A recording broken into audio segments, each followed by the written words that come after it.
আসসালামু আলাইকুম ভিউয়ার্স, আপনারা কেমন আছেন? হ্যাঁ, রমজানও দেখতে দেখতে আল্লাহর রহমতে শেষ হয়ে গেল। আজকে আমি কিছু ইফতারিয়ে দিব, আবার আপনার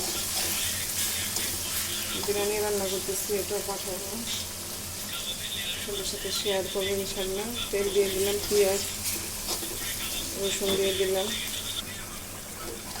আদা বাটা দিয়ে দিলাম, সাথে জিরার গুঁড়া,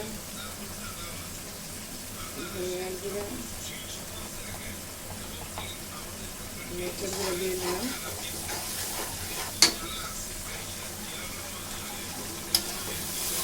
কাপড় দিয়ে দিলাম,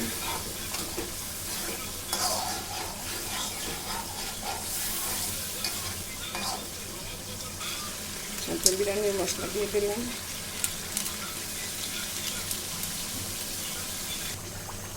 মশলা কষা হয়ে গিয়েছে, এখন মাংসটা দিয়ে দিচ্ছি।